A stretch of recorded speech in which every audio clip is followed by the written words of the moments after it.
I think one of the hardest things to come to terms with is the fact that the people that chased her into the tunnel were the same people that were taking photographs of her while she was still dying on the back seat of the car. And William and I know that. We've been told that numerous times by people that know that was the case. She'd had quite a severe head injury, but she was very much still alive on the back seat. And those people that caused the accident. Camilla finally admits what we suspected happened to Princess Diana. Okay, stay with this for a moment, because that title points to a question that has followed the royal family for decades.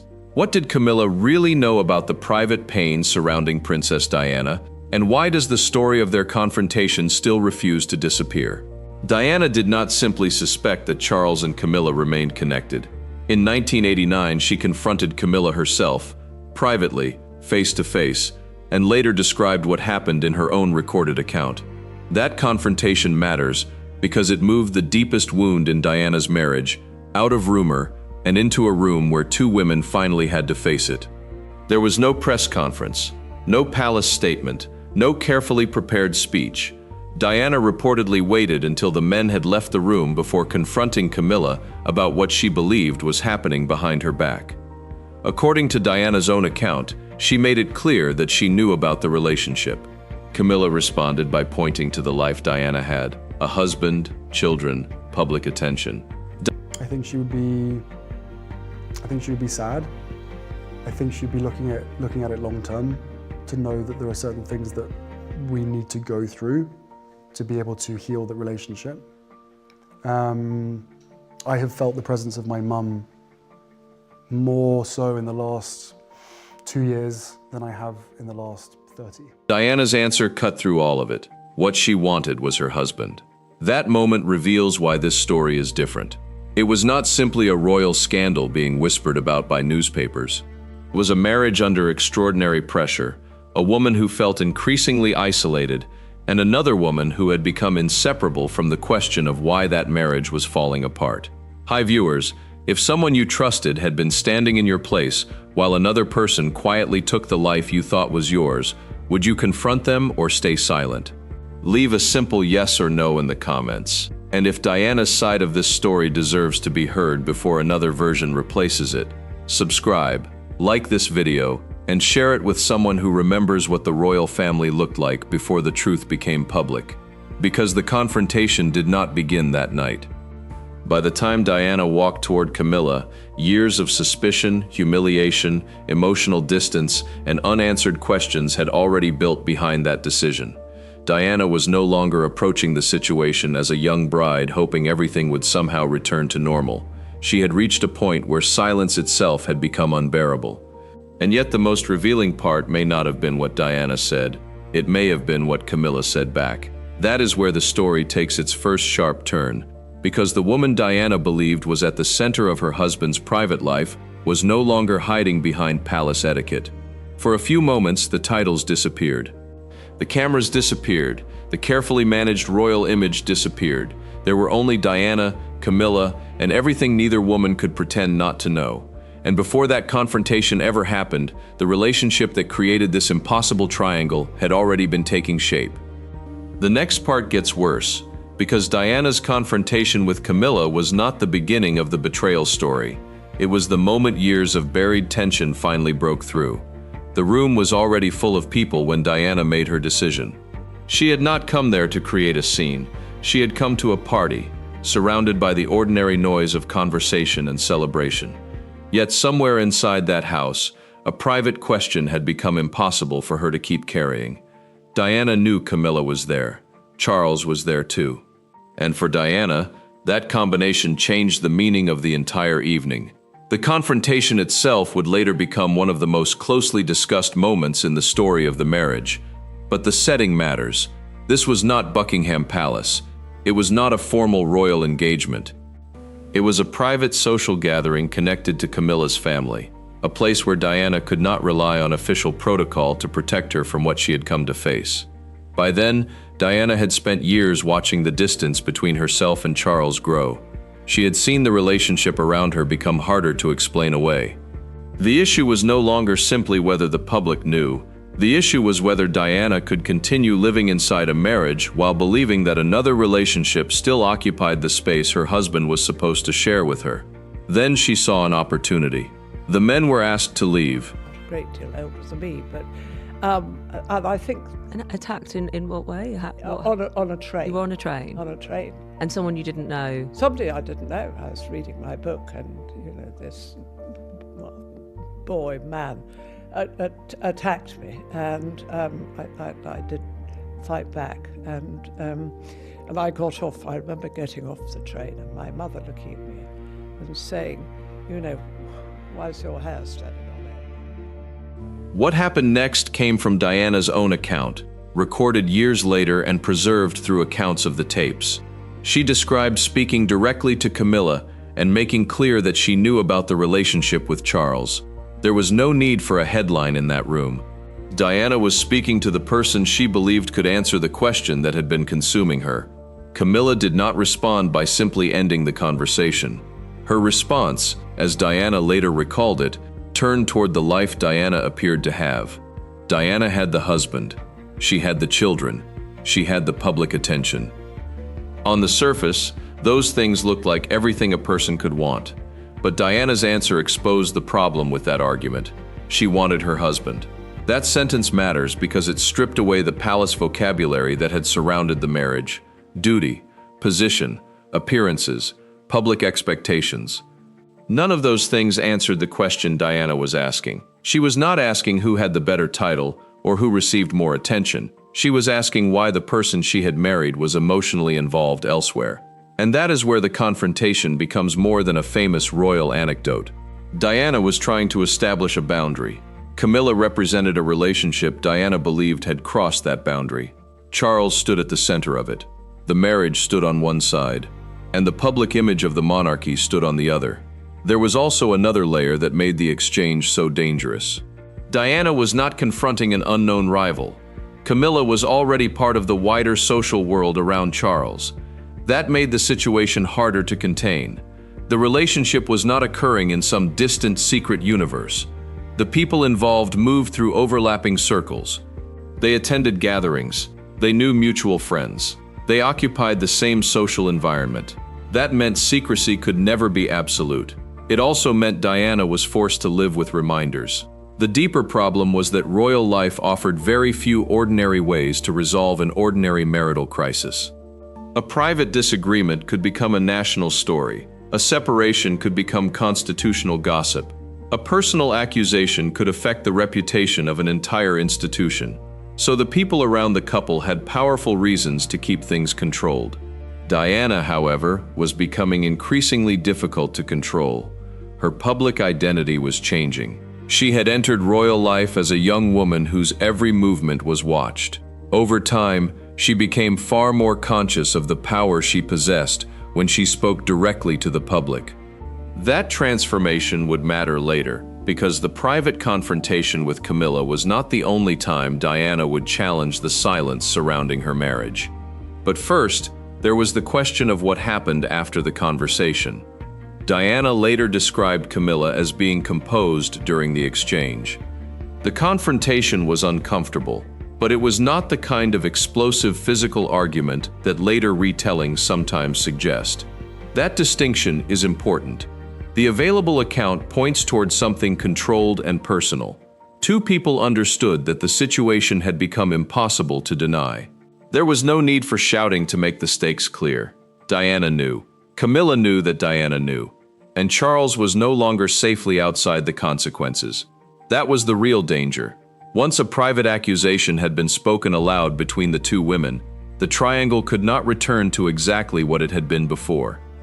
The public still did not have the full picture. The palace could still maintain distance from the details. Charles could still operate behind the protection of royal privacy. But Diana had crossed a line of her own. She had stopped asking whether she was imagining the problem. She had confronted it. That decision also reveals something about Diana's state of mind. She was not simply seeking information. She was testing whether the person involved would acknowledge the reality she believed she had been living with. The response mattered, not because one sentence could repair the marriage. It couldn't.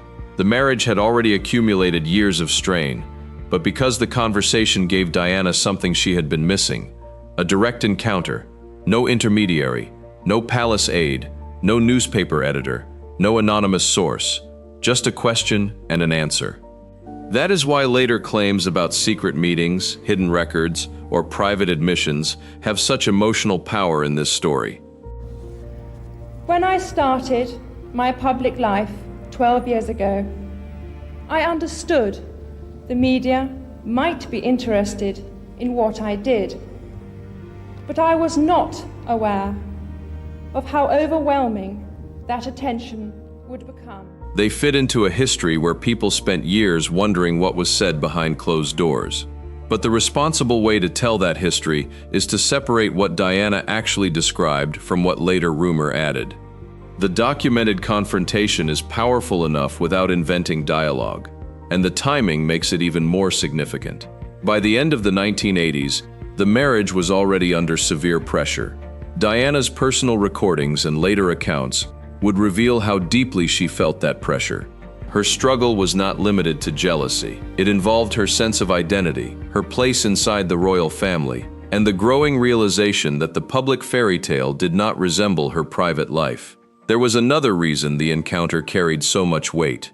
Diana was dealing with a relationship that had become public enough to generate constant speculation, yet private enough that she was still expected to behave as though nothing was wrong. That contradiction created its own pressure. Every appearance required composure. Every photograph could be interpreted. Every absence could become a story. Behind that public discipline was a woman trying to understand what remained of her marriage. The confrontation also mattered because Diana chose direct contact instead of allowing the issue to remain an argument conducted through other people. She did not need a briefing note to tell her what she already believed. She wanted to look at Camilla and say it herself. That choice gave the encounter its lasting force, even though much of what happened around it has been reshaped by later retellings. That realization would eventually change the way she spoke. At first, Diana had tried to survive the institution. Then she began to question it. Eventually, she began speaking directly to the world outside it. The confrontation with Camilla therefore sits at a critical point in that transformation. It was private, but its implications were enormous. Diana had taken a problem that had existed in whispers and forced it into a direct conversation. And the palace had a problem. If Diana's marriage was falling apart, there was only so much that silence could accomplish. The royal family had built generations of experience around managing appearances, but this was not simply an awkward photograph or an embarrassing rumor. The central figure in the future of the monarchy was experiencing a deeply troubled marriage, while the person associated with that trouble remained close to the future king. Then came the question that would eventually become unavoidable. Was Charles ever fully emotionally committed to the marriage Diana believed she had entered? That question could not be answered by protocol. It could not be answered by appearances, and it could not be buried forever. The public would eventually hear more, much more. But before that happened, another source of information was already emerging. Diana had begun preserving her own version of events. Her recordings would become important because they offered something the palace rarely provided: her voice without a royal spokesman standing between her and the audience. Those recordings changed the stakes. Suddenly, the story was no longer controlled entirely by people speaking about Diana. Suddenly, Diana herself was speaking. And when her account began reaching a wider audience, the image of the perfect royal marriage became much harder to defend. The next stage would bring a different kind of confrontation, one that did not happen in a private room. This time, millions of people would be watching. And if you believe Diana's own voice should not be buried beneath decades of gossip and carefully managed royal narratives, prove it with one simple action: like this video, share it, and subscribe. Because what came next made the private crisis impossible for the palace to contain.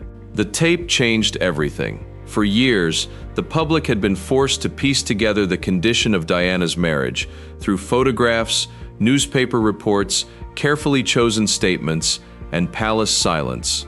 Then Diana's own voice began to enter the story. Suddenly, the woman at the center of the scandal was no longer being described by other people. She was describing what she believed had happened to her. That shift was dangerous for the institution because Diana was not speaking like a royal spokesman. She was speaking as a wife who believed her marriage had failed her. Her private recordings, later used in Andrew Morton's biography, helped expose the depth of the emotional crisis surrounding Charles, Diana, and Camilla. The material did not answer every question, but it changed the tone of the story. Diana's account revealed something the public could not see from a balcony or a photograph. Behind the formal clothes and practiced smiles was a woman trying to make sense of a marriage that had become increasingly painful. She described loneliness, suspicion, arguments, and the feeling that she was losing her place inside the family she had married into. Then came the sentence that would become impossible to erase. "There were 3 of us in this marriage, so it was a bit crowded." Diana said it during her 1995 Panorama interview with Martin Bashir. The words were simple. The impact was enormous. She had not named Camilla in that sentence, but the meaning was obvious to millions watching. The private triangle had become public language. For the monarchy, this was a very different kind of crisis. A private affair could be denied, minimized, or ignored. A princess, speaking openly about the structure of her own marriage, was harder to contain. And Diana did not stop with one sentence. She spoke about the breakdown of the marriage. She discussed Charles's relationship with Camilla. She spoke about her own struggles inside royal life. She also questioned whether Charles was capable of becoming king while carrying the pressures of his personal life. The interview transformed Diana from a troubled royal wife into the person telling the story herself. That distinction mattered. Until then, the palace had benefited from distance. Statements could be measured. Questions could be redirected. Personal matters could be described as private. Diana's interview removed much of that protective distance because viewers could hear her reasoning directly. The public now had a different problem to consider. If Diana was telling the truth about her marriage, how much had the institution known? And if the palace had known, why had so little been said? Those questions created a new layer of suspicion, but they also created an opportunity for competing versions of events. Diana had her account, Charles had his. Camilla remained largely outside the direct public conversation. Royal advisors had their own interests, journalists had their sources, and millions of viewers were left deciding whom they believed. Then another recording exploded into the public consciousness. The leaked telephone conversation involving Charles and Camilla became known as Camillagate. It was intensely embarrassing because the private conversation revealed the intimacy of their relationship in a way that no official statement could easily explain away. The significance was not simply that Charles and Camilla had been connected. The significance was that the public could hear evidence of that intimacy. The scandal damaged Charles's image and made the already fractured marriage impossible to view as an ordinary royal disagreement. The private relationship had become a public credibility problem. Diana's earlier suspicions were now being examined against a much larger backdrop. The question was no longer whether people had noticed something unusual. The question was how long the relationship had continued and how much the royal circle had understood about it. That distinction is crucial when examining later claims about secret palace knowledge. Over the years, stories have circulated about hidden correspondence, private warnings, confidential conversations, and people who allegedly knew more than they admitted. Some accounts are based on memoirs or recollections, others remain rumor. They should not be treated as established evidence simply because they sound convincing. But there was one fact that could not be dismissed. Diana had begun telling her story publicly. And once that happened, the royal family's traditional shield of privacy became much weaker. Her public image also changed. She was no longer only the shy young woman who had entered royal life. She had become a global figure capable of setting the terms of a conversation simply by speaking. That power came with a price. Diana understood that. The separation mattered because it changed the balance of power. Diana no longer needed the palace to define her. The monarchy still needed to protect its image. The difference was becoming impossible to ignore. Charles faced his own challenge. He had to explain a deeply personal situation while preparing for a future role in which every weakness could become a national concern. The affair controversy therefore became more than a marriage problem. It became a question about the future king. Could the public trust him? Could the institution survive the humiliation, and could Diana continue living inside the same system after publicly exposing its most uncomfortable contradictions? The answer came gradually. The marriage was effectively finished. Charles and Diana separated in 1992. Their divorce followed in 1996. But separation did not end the public fascination. It intensified it. Diana was free to build a life outside the traditional expectations of royal marriage, but she remained tied to the family through her sons, William and Harry. Charles continued his public duties. Camilla remained a controversial figure. The press continued to follow every development, and behind all of it sat one unresolved issue: what had really happened inside the private world of the royal family before the public finally saw the cracks. This is where later stories about secret documents and hidden admissions gain their power. They promise a missing piece. They suggest that somewhere, behind a closed door or inside an old file, there is an answer capable of explaining everything. But history rarely works that cleanly. There is no reliable basis for treating every alleged secret document as genuine. There is no established evidence that Diana left behind a sealed document naming a person who was secretly working against her. Claims that William later confronted senior royal figures over such a document also require evidence before they can be presented as fact. That does not make the unanswered questions meaningless. It makes them more important, because the real mystery is not whether every rumor is true. The real mystery is why so many rumors continue to grow around a story that already contains documented conflict, public betrayal, and extraordinary tragedy. Diana's life had become a battle over who controlled the narrative. The palace had its version, the newspapers had theirs, Diana began creating her own, and Camilla's place in that story became impossible to separate from the collapse of the marriage. Not what newspapers claimed, not what anonymous insiders supposedly whispered, not what internet stories later invented. What did she actually know? That question matters because Camilla eventually became part of the institution Diana had struggled to survive inside. The woman once treated by much of the public as the symbol of the marriage's betrayal eventually stood beside Charles as queen. That transformation remains one of the most extraordinary reversals in modern royal history. But it also explains why every new claim about a confession attracts attention. People want the missing sentence. They want the moment when someone finally says what they believe was hidden. They want a confession that closes the case. Yet the documented history offers something more complicated. Diana spoke. The recordings survived. The interview happened. The relationship became public. The marriage ended. And still the questions remained. That is why the title's promise carries such weight. If Camilla truly admitted something new, then the admission would have to be measured against what Diana had already revealed decades earlier. It would not simply add another dramatic quote to the story.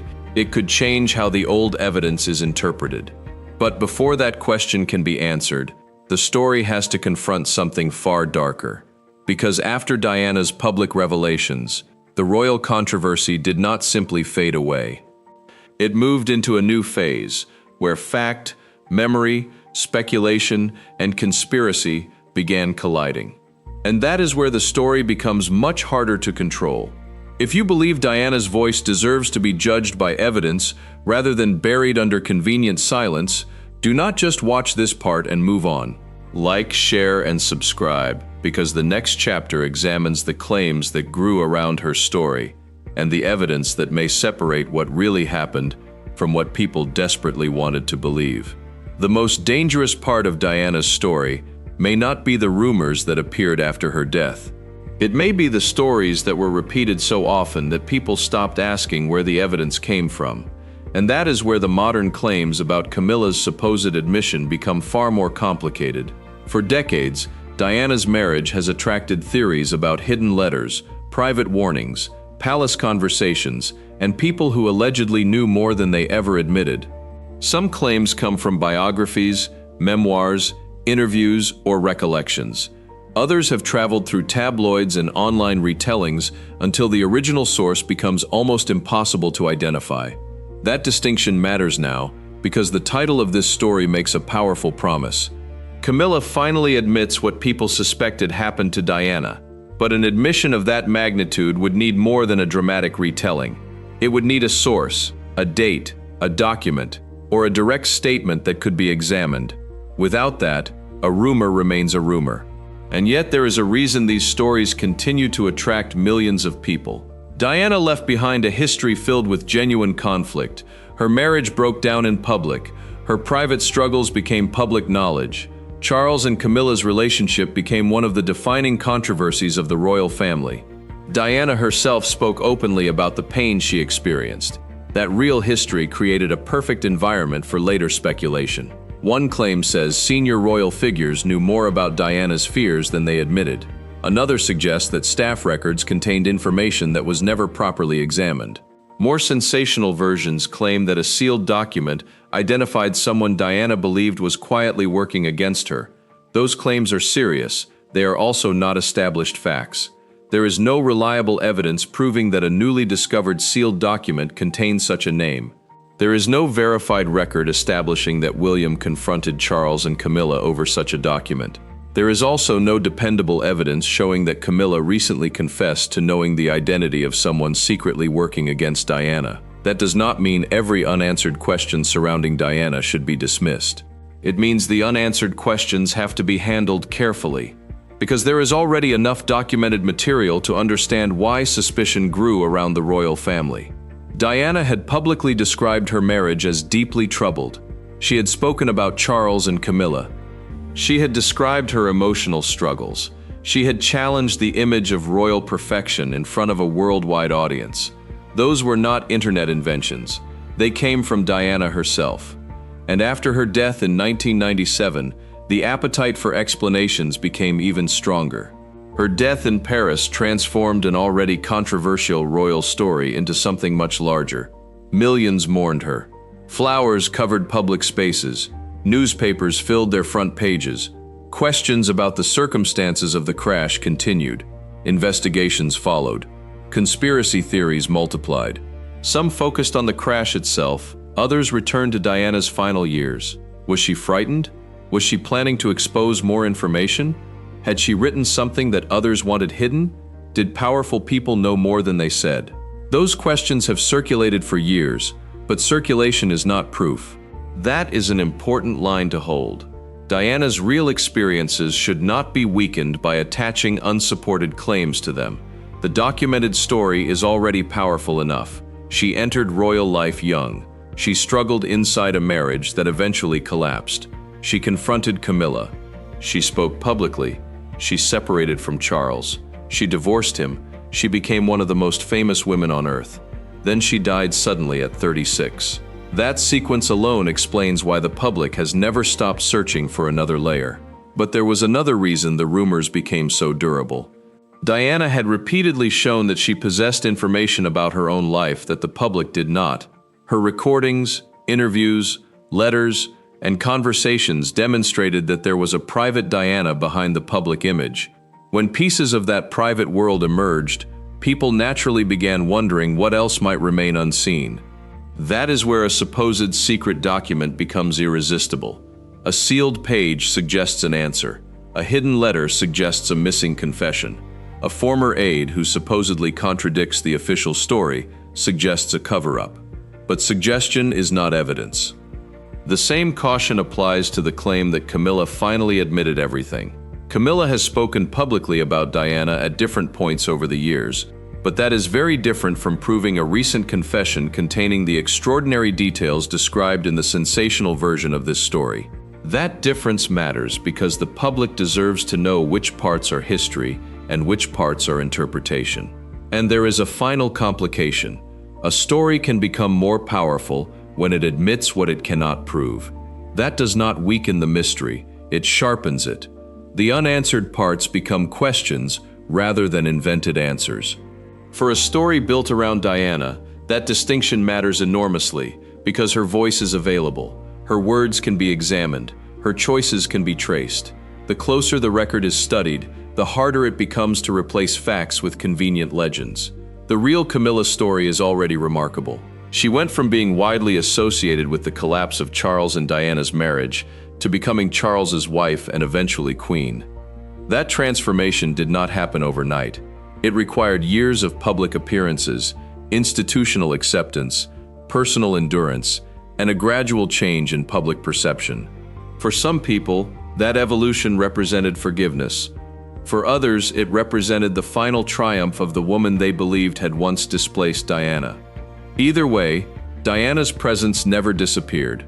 Her sons carried her memory. The public continued comparing the women. Every royal appearance involving Charles and Camilla could revive old arguments. Every discussion of Diana could bring the marriage back into focus. That is why a new alleged confession can spread so quickly. It touches an old wound. It promises that someone who remains silent has finally decided to speak. But there is another question that deserves attention. Why would Camilla need to confess something that Diana had already revealed? Diana had already told the world that Camilla was part of the story. The existence of the relationship was no longer a mystery. Charles and Camilla eventually acknowledged their relationship publicly. The marriage between Charles and Diana ended. History recorded the consequences. So if a new confession existed, its importance would not be that Camilla admitted she had known Diana was unhappy. That was already obvious. Its importance would be whether she revealed something genuinely new. Something documented, something capable of changing the established timeline. That is the standard the sensational claims must meet. And until they do, the strongest story remains the one supported by the evidence. Diana did not need a mysterious document to prove that her marriage had caused her pain. She did not need an alleged secret operative to explain why she felt betrayed. She had already spoken. Her words survived. Her recordings survived. Her interviews survived. And they provide a direct window into how she understood the collapse of her marriage. There is something deeply uncomfortable about that. The more closely the evidence is examined, the less satisfying the simple explanations become. There is no single villain who can explain every part of Diana's life. There is no single document that automatically explains every tragedy. There is no verified confession that closes every unanswered question. Instead, there is a complicated chain of choices made by people living inside an institution obsessed with privacy and appearances. That complexity is exactly what makes the story worth continuing, because once the rumors are stripped away, one question remains. What happened to the relationship between Diana and the institution after the marriage collapsed? And how did Camilla eventually move from the center of one of the monarchy's greatest scandals to the woman standing beside the king? The answer takes this story beyond the old triangle. It leads directly into the strange transformation of Camilla's public image, Diana's permanent legacy, and the question of whether the crown ever truly escaped the shadow of their marriage. If you want the truth separated from the convenient stories, do not let sensational claims become the only version people remember. Like this video, share it, and subscribe now, because the final chapter reveals what Camilla's rise to the crown means for Diana's legacy, and why the old wound still has the power to divide royal watchers today. The crown changed hands, but the old question never disappeared. Charles became king, Camilla became queen. Diana remained absent from the palace, yet present in almost every serious conversation about the marriage that changed the modern monarchy. That is why the claim behind this title still carries such force. If Camilla truly admitted something that had remained hidden, the confession would not simply reopen an old scandal. It would force people to reconsider what they thought they already knew. But the evidence leaves a more complicated picture. There is no verified record establishing that Camilla recently confessed to knowing the identity of a person secretly working against Diana. There is no reliable proof of the dramatic sealed document described in sensational versions of this story. Those claims remain unsubstantiated. What is established is already extraordinary. Diana confronted Camilla, spoke publicly about the breakdown of her marriage, and left behind recordings and interviews that continue to shape how the relationship is understood. That distinction matters because Diana's legacy does not depend on a secret document. It does not depend on a hidden palace confession, and it does not need a conspiracy to make the story painful. The record shows a young woman entering one of the most powerful families in the world, discovering that her marriage was not the simple partnership the public imagined, and eventually deciding that silence was no longer enough.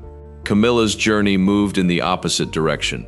For years, her name was closely linked to the most damaging period of Charles and Diana's marriage. Public hostility followed her, yet she remained in Charles's life. Over time, she became accepted by the institution that had once made her relationship with him so controversial. Her role changed gradually, through years of public duties and careful adjustment. Then came the title that once seemed almost impossible, Queen. That transformation explains why Diana's story still carries such emotional weight. One woman died before seeing the future she might have imagined for herself. The other eventually reached the highest position available to a royal spouse. But titles do not erase history. Diana's influence survived because it was never limited to her marriage.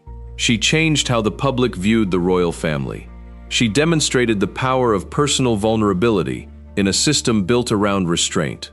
She used her visibility to focus attention on causes far beyond palace life. Her sons grew into public figures carrying a connection to her that remains central to the monarchy's story. William and Harry inherited more than a famous surname from Diana.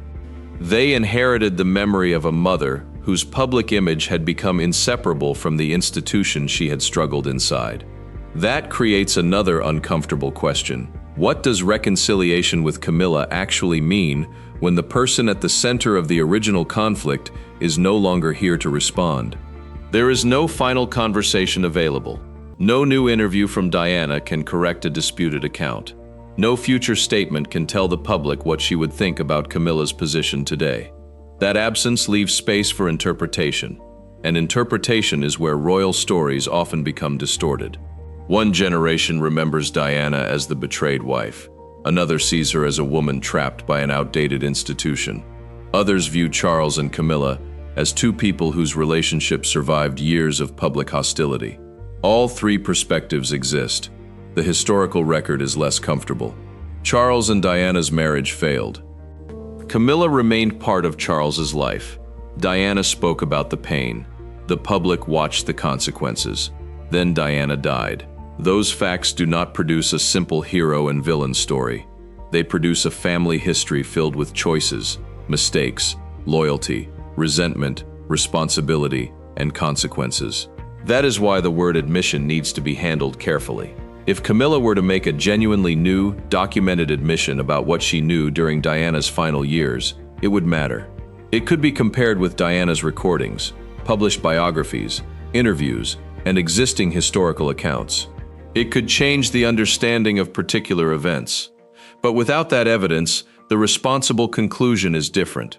The strongest confession is the one Diana already gave. She told the public that her marriage had become deeply troubled. She explained that another relationship had affected it. She described the emotional consequences, and she made clear that the royal image did not match her private reality. That was enough to change history. The monarchy survived the scandal. It survived Diana's death. It survived the transition from Queen Elizabeth II to King Charles III. Camilla survived the hatred that once followed her. But the old story never completely disappeared because Diana became something larger than a former princess. She became a reference point whenever people questioned the price of royal duty, the limits of privacy, or the consequences of protecting an institution at the expense of individual lives.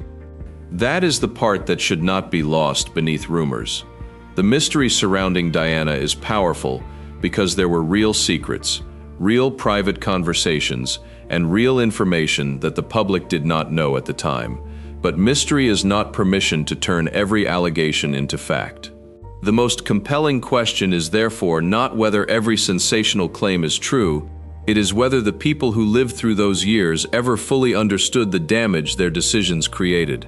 Camilla eventually stood beside Charles wearing the crown. Diana's sons stood in the same institution carrying their mother's memory, and millions of people continued asking the same question in different forms. Could everything that happened have been prevented? No answer can settle that now. History does not offer a second version of the night. It only leaves the evidence behind, and that evidence tells a story of a marriage that failed, a relationship that survived, a princess who found her voice, and an institution forced to confront the consequences of keeping private pain behind public walls. There is also a lesson in the way this story has been remembered. The most dramatic version is not automatically the most truthful one. A powerful headline can make a rumor feel like a confession, especially when it connects to a tragedy people already remember. But details matter, names matter, dates matter, sources matter. Without them, certainty becomes performance. Diana's life has been examined from every angle. Her private words can be studied. Her interviews can be compared. Accounts from people around her can be tested against the timeline. When something does not survive scrutiny, it should remain a question, not become a fact. Perhaps that is why the story remains unfinished.